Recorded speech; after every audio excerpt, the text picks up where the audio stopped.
Sick. All right. We are so in sync. We're so in sync. It's my favorite band of all time.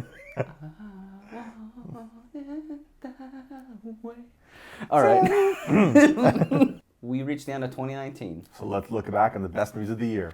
This is our top 5 list. Welcome back to Cinefacts.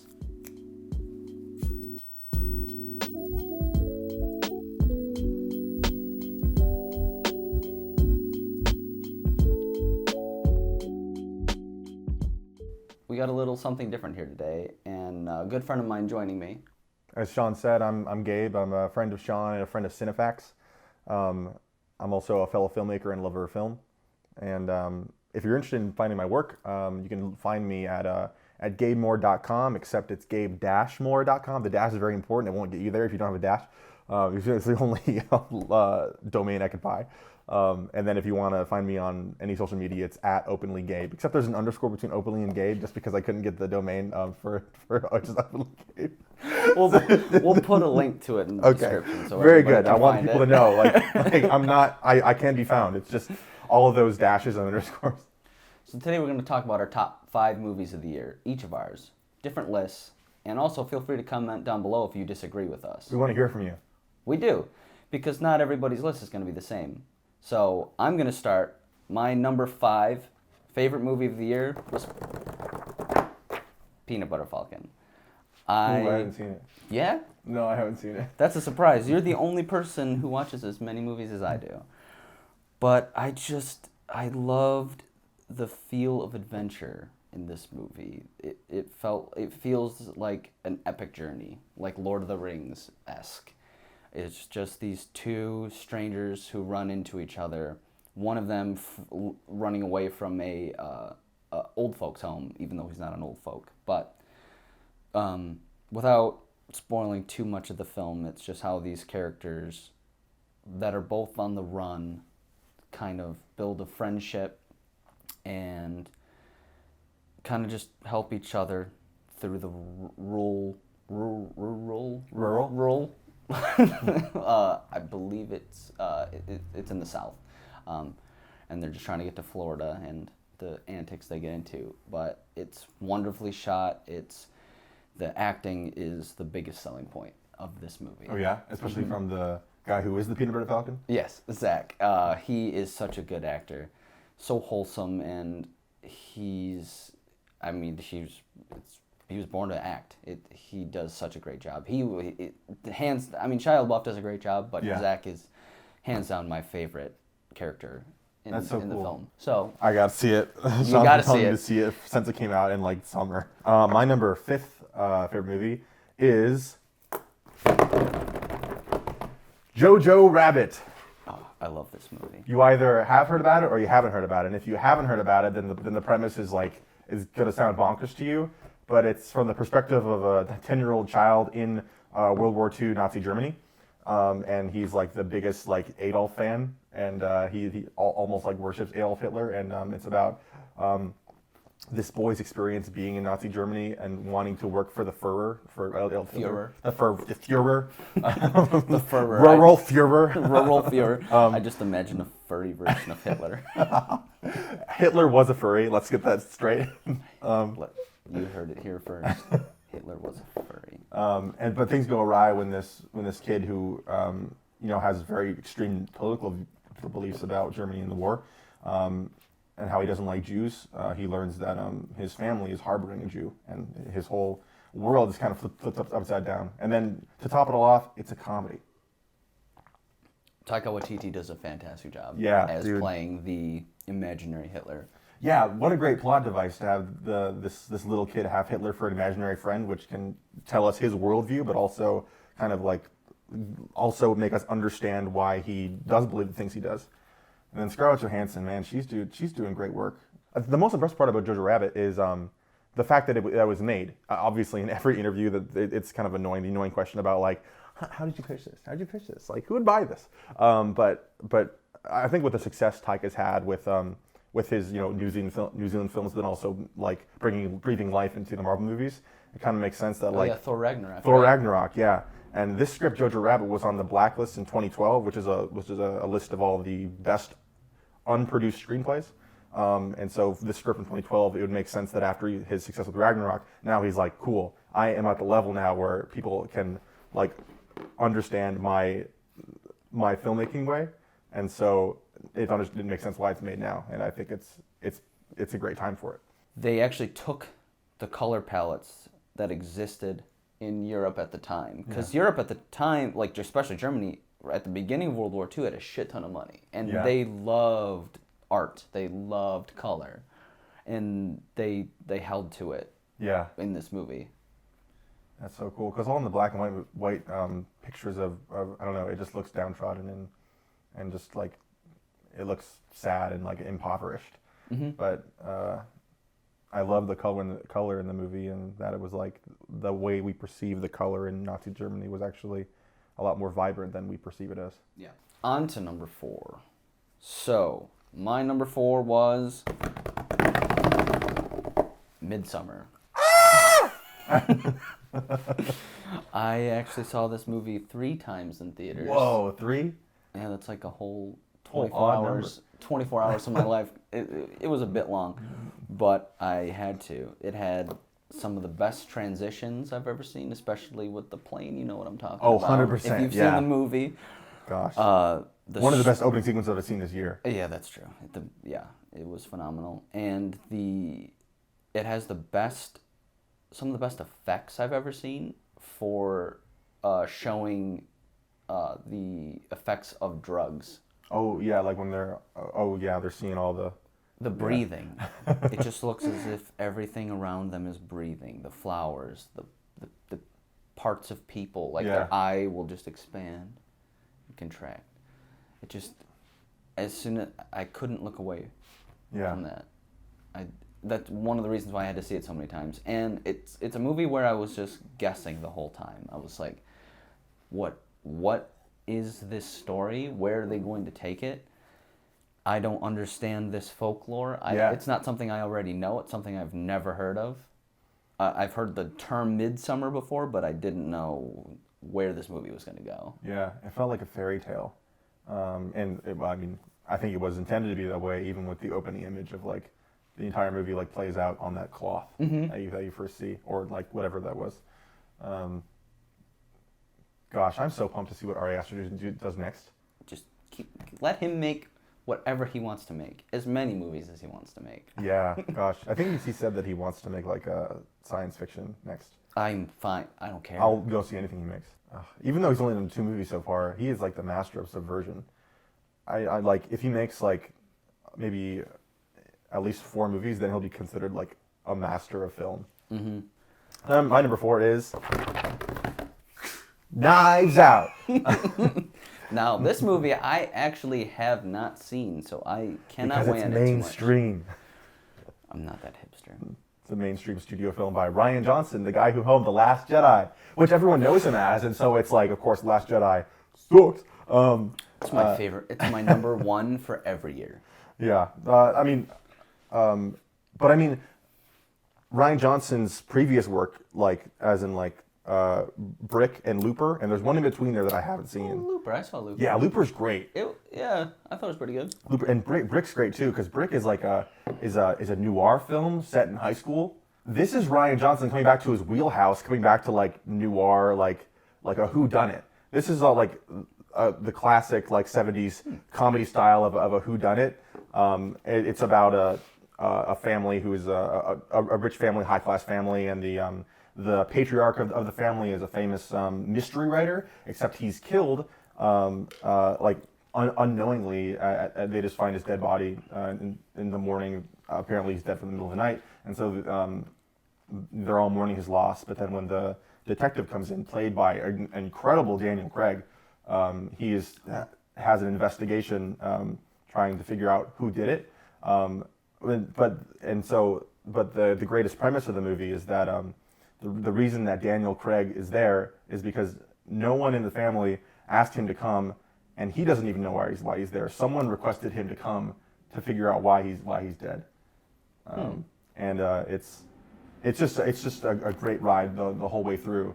And Rian Johnson is such a great like character writer. Each one has just such a great like like even the small characters have little character arcs, and they're all just like almost archetypes of themselves. And what a great cast! Yeah, Chris Evans, Toni Collette, Don Johnson, Christopher Plummer plays the patriarch. Daniel Craig is the detective. Yeah, top tier cast right there. 100%. Lakeith Stanfield. Is it long?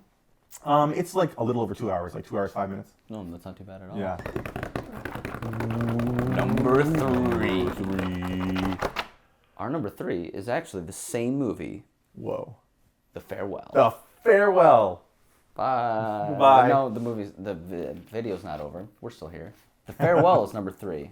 So, Gabe, why'd you put number 3 for Farewell?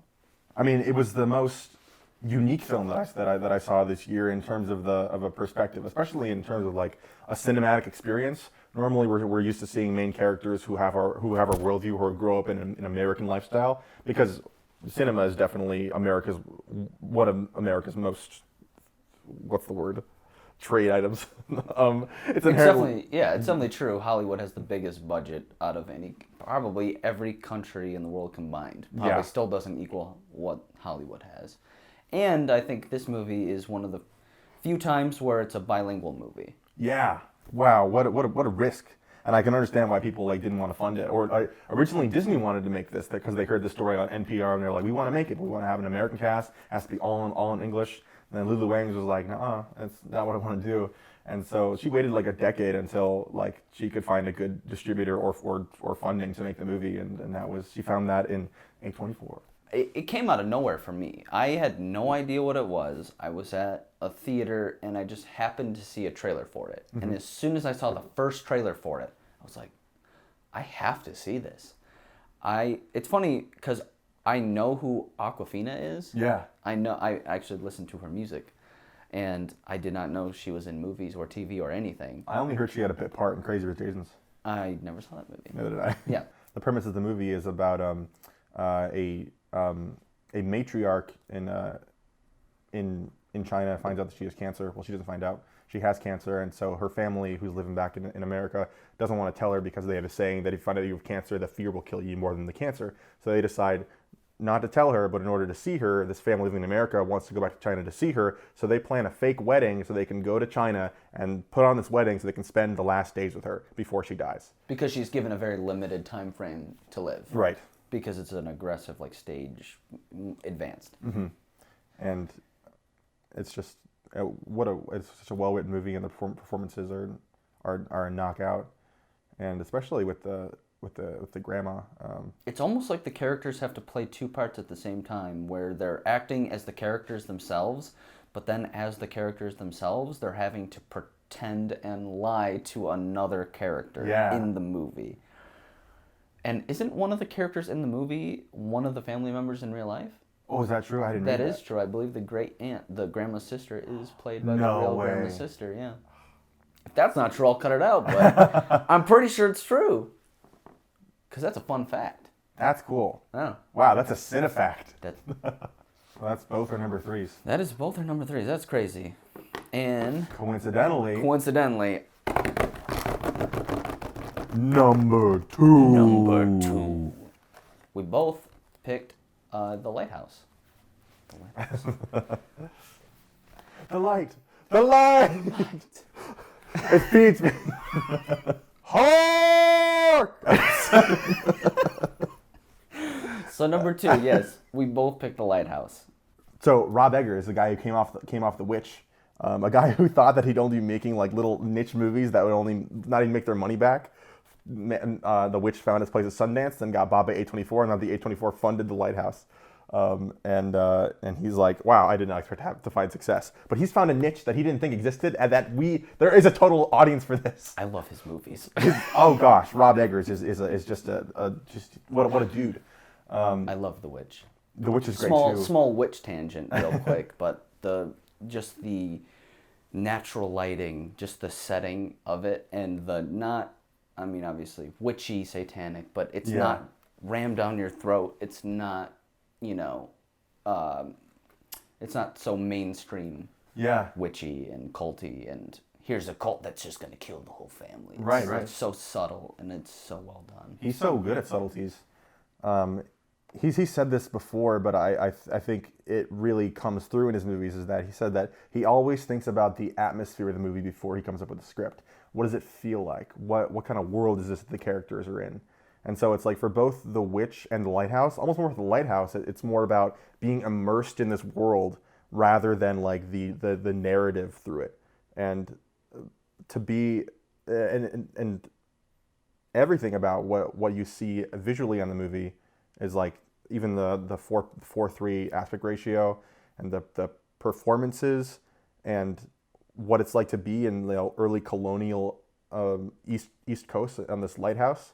Like you feel like you're there, and You feel isolated, and I think that's also why I chose to make it black and white. yeah, It's just because there's drab, you're bored, there's no color. These characters don't have they definitely don't have joy. Eggers is really good at the subtleties. There's one scene where both Willem Dafoe and Robert Pattinson are like singing different songs, and Willem Dafoe has been a lighthouse keeper his whole life, and Rob Pattinson is a timberman who's come to be a lighthouse keeper. And so when Willem Dafoe is singing a song, it's like an old lighthouse keeper song, and when he asks Rob Pattinson to sing. When Rob Pattinson dances and sings, he actually sings a timberman song about like chopping down trees, and it's like all of this stuff is like not like pulled out from thin air. Like him and his brother, who are writing partners, have gone back and like looked into like what it was like in colonial times, and they found this journal from some woman in old colonial East Coast, and a lot of her writings were what was the inspiration for the lighthouse, and it's even the language barrier of like it's elevated language in the lighthouse that's also added to the immersiveness and the atmosphere. It's like we don't speak it, and so it's almost difficult to understand, but it's like it's still English words. Like we understand the words, we just don't understand what like The context. yeah, it's hard to comprehend it and the context, but through the performances like and the acting we like understand what is going on, and then like it makes. And it pushes me to be a better film watcher. Yeah, and just the subtlety of the mythology there in the movie. They don't just come out right in your face. It could just be that they're both insane, but at the same time, there could be this kraken deity thing in it, mermaids might be real. Yeah. But you just don't know. You feel like you're going insane when you watch the movie. Yes.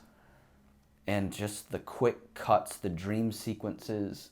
Dream sequences are obviously something that gets overdone. But this movie takes a whole new perspective on it and makes it fresh again. And sometimes while watching the movie, you're like, is this a dream? Is this real? I don't even know anymore. Before I saw the movie, I ended up, some idiot posted a comment on a YouTube page spoiling the lighthouse, like, hey guys, this blah blah blah blah, and I was like, oh crap, that's how it ends. But then when I saw it, it's really up for interpretation, and I was very pleased. It wasn't like some, I don't know, this is how it ends, but really the more almost the way that Eggers makes it interpretive more rather than like linear. It really, I've been soaking in this movie for like weeks since I saw it. Definitely a movie I'm going to see again. Also, if you guys are fans of the A24 podcast, or you haven't heard of it, you should definitely check out the episode where Ari Aster has a conversation with Robert Eggers, promoting Midsommar and Lighthouse. I have not. It's a sound to behold. And before we get to number one, we have each an honorable mention. A movie that could have been on the list, but maybe didn't quite cut it for some reason. But was definitely one of the best movies of 2019, and I'm gonna let Gabe go first. Ooh, me. Okay. I feel like this might be a surprise, but it also might not be a surprise, depending on who you are, whether or not you were like a cinephile or you just like, I don't know. My honorable mention is Ford V Ferrari by James Mangold. I originally wasn't going to go see Ford v Ferrari because it was like, okay, this is a studio film, and oh gosh, I sound like such a pretentious asshole. Say it. Do what you got to do. I wanted to go see Parasite, but we were too late. We were like 50 minutes late, so I was like, okay, let's just go see Ford v Ferrari. And man, am I happy we saw it. And it might be one of those things where it was like, because I went in with like no context, that may have made it more fun. But nonetheless, I am a big fan of James Mangold. I love 310 to Yuma and Logan. I think Logan was the best thing to ever come out of X-Men, up until his double comes back. I agree with you perfectly on that. I loved that movie until the double came back. I was like, oh, that's the best you guys can do. But Ford v Ferrari tells the story, the true story of back when the Ford Motor Company was kind of dying. They needed to be reinvigorated with something, and so they had the idea of going into racing. And so to go into racing, they wanted to buy Ferrari, and so they tried to buy Ferrari. But when Ferrari wouldn't give them the time of day, they decided to hire the best race car builder to build for Ford. And so that's Matt Damon playing Carroll Shelby, who's a real life man, and he builds race cars for Ford. But it's the idea of a Ferrari is this little company that only builds race cars, and because they have such passion for racing, that's how they make the best cars. But Ford is this corporation, and so Matt Damon is feeling so like downtrodden about having to go through like corporate red tape trying to build this race car. Does it fit like this thing we need to pass for inspection? Does it fit this and this and this? And he gets so upset. But it's this idea of like, can you be independent in a world of corporation? And it was just such a fun movie. And James Mangold is an incredible filmmaker. Like, there's a bunch of like behind the scenes in Instagram of like how they did certain shots in the movie, and the racing shots are it's just incredible. Performances all around. It's like Matt Damon, Christian Bale, whoever played Henry Ford II. That's a funny line when they try to buy Ferrari and they're like, "Why would you buy Ferrari?" And then Ferrari's like, "I'd buy Ford if it was Henry Ford, but I won't buy it from Henry Ford II." Wow. Yeah. So for my honorable mention, I picked Hidden Life. Ooh, I haven't seen it. It's so... Yeah, I saw the trailer for this movie, I think a week before it came out. No idea what it was. And I saw it with my girlfriend. And the trailer plays. It ends, and she turns to me and goes, I know you need to see this movie. Based on the shot, the cinematography alone, I had to see that movie. It's a little bit of the setting, it's a little bit of the color, it's a little bit of the, I don't quite know for fact if it's handheld, but it's definitely not perfectly stabilized footage, but Yeah. It all is perfect for the movie. The movie A Hidden Life takes place in World War II in Austria, and how men were being forced to join the Nazi army. And this just small village of maybe 100 people, and how it affected them. And they live among these sprawling mountains. Every shot, every side, every angle, you just see these mountains in the background. Yeah. And these characters are living basically among the clouds. And it's literally breathtaking. Like, one shot, it looks like just a tree line, and you're like, oh wait, there's mountains over there, there's mountains here, and look at this waterfall. It's just location porn. I don't know what to call it. It's just I'm sitting there every shot. I'm like, with my mouth open, like, oh, this is a good shot. This is a really good shot. And my girlfriend will get annoyed with me sometimes when I watch movies, because I'll literally go, it's such a good shot. And I swear this movie it's for me best cinematography 2019. Nice. I've got to say it right now. It's a mix of the great cinematography and the lighting. It's all just, it's like natural lighting, and the scenes where there are like lights, it's practical. So it's like, I love practicals. They have like a lamp, in the middle of the table, and that's the only light in the scene. And it's like, they'll have daylight pouring in from windows, but then they'll have this old school big bulb, and it's casting like a golden, like yellow glow on the character's face. And the daylight is just spilling around them. And they don't care. This is a movie where they do not care if they're going to blow out the background or they're going to blow somebody's face out. And then there's scenes where it's like shining daylight on the left side of the face, shadow on the right side of the face, and it's just it. I love it. It was shot by I gotta look at the name. It's Jorg, is that Jorg Widmer? Jorg Widmer. I'm sorry if I got that wrong. Widmer. I'm sorry if I got that wrong. Who's shooting your film? Oh, Jorg Widmer. Jorg Widmer. He shot V for Vendetta, Mission Impossible, apparently, The Tree of Life. Oh, no way. Maybe I'm not. I'm just kidding. Maybe Lebowski doesn't work with Malik at all. Oh, well, we've all learned something here today. Now, so when you see a bad shot in a movie, it takes you out of it because you're like, oh, Yes. that's a bad shot. Yes. But what if it's like a really good shot and you were like, whoa, that's a great shot? Does that also take you out of it? Or does it enhance the story? No, it enhances it for me. Even if I get momentarily distracted by how good it is, Yeah. it just throws me into it more because I want to see more. Yeah. When I see a bad shot, I'm like, it like crushes my hopes, I would say. And I'm like, there's going to be more. I know there's going to be more. Yeah. So it just kind of throws me out. So, finally, we're going to go Numero uno. to our number one. What have you been waiting for? Do you want to start or should I? I'll start. Okay, number one, Gabe's going to start. What song plays when you get married? I've never been married. Oh. Dun dun dun dun dun dun dun dun. Marriage Story. I did not know where you're going with that. Oh my god. That's my number one.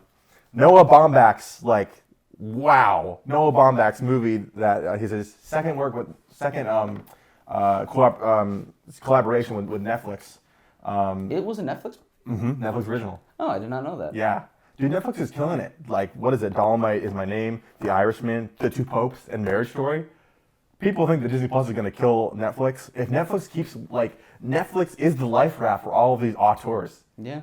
Then that's why Netflix is going to survive. I was actually a big fan of Marriage Story, but it was just one of the movies where I just really had to think about it, and for me it's definitely one of the best movies of 2019. Yeah. There are movies about disintegration of marriages, like you have like Rabbit Hole and other movies that I don't know are so overwhelming with the emotion of like, oh wow, the institution of marriage really causes for people to know each other and to hate each other because they get so close. But Marriage Story is more about these people have already made the decision to get separated and then eventual divorce, but they want to do it without lawyers because they know that can be expensive and it can get hairy.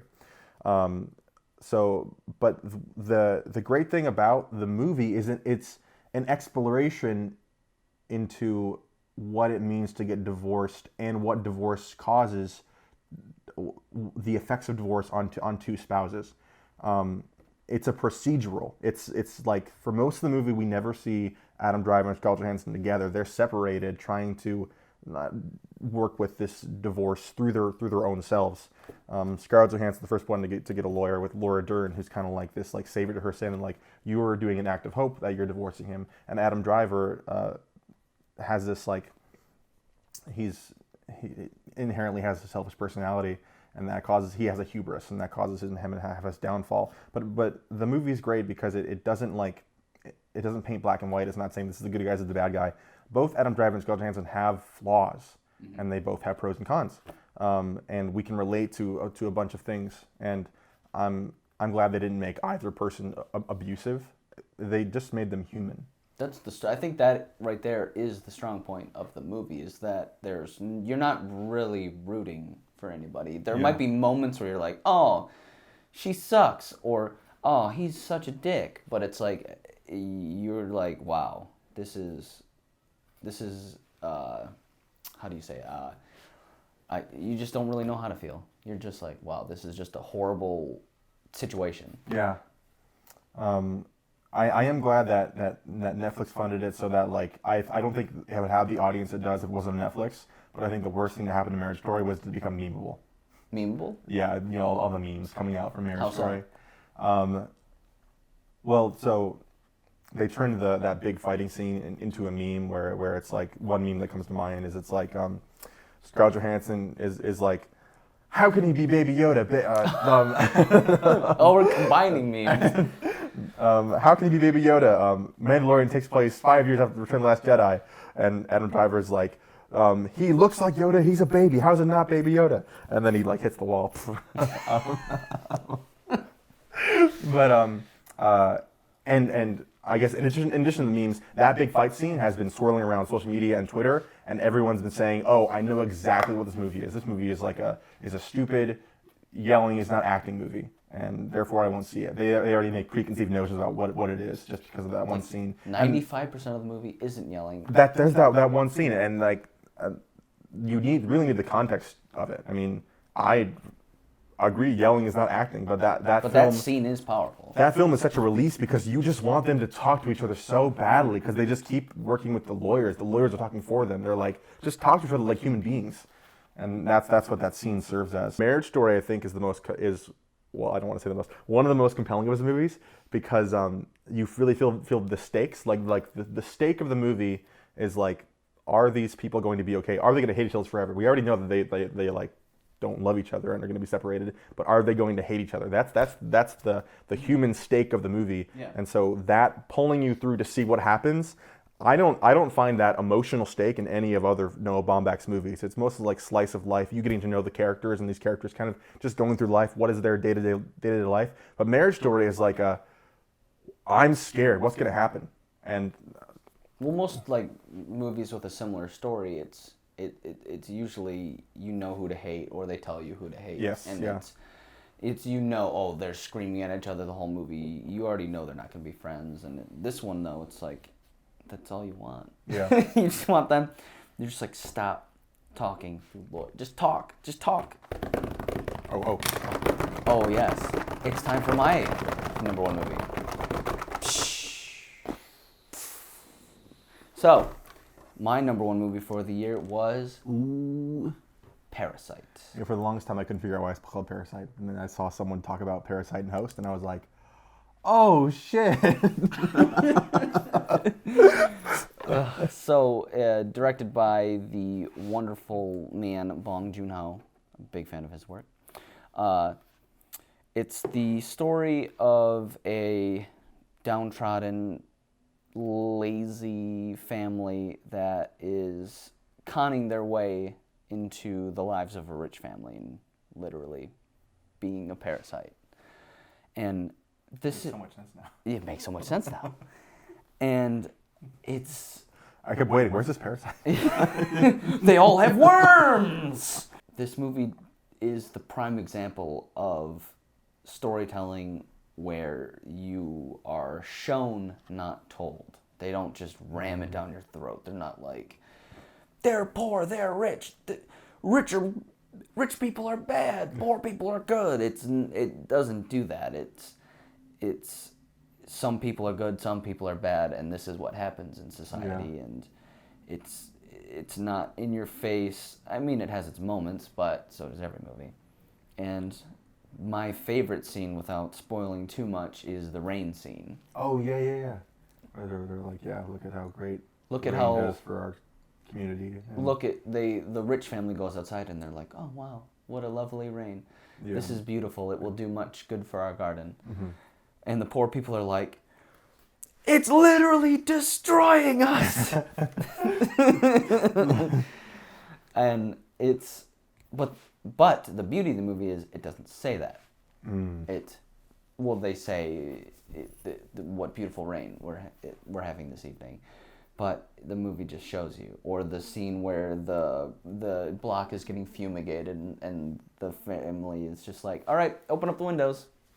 Free fumigation. Right. And they're just coughing, trying to go about their day in their basement apartment. Yeah.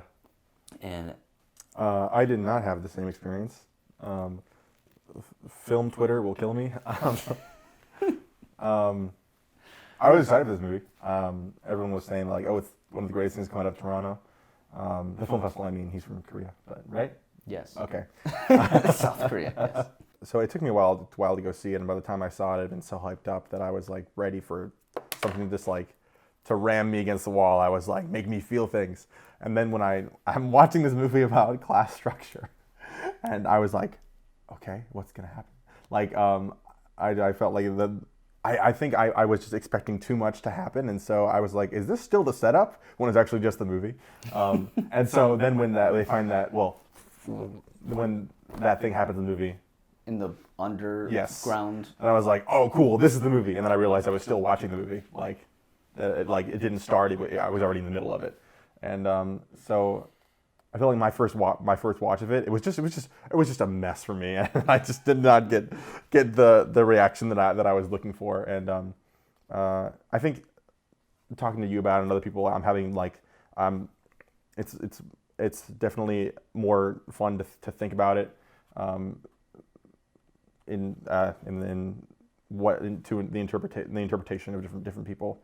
I wish I had that same thing that you all have, the love for the movie. Well, I went in with I knew almost nothing about it.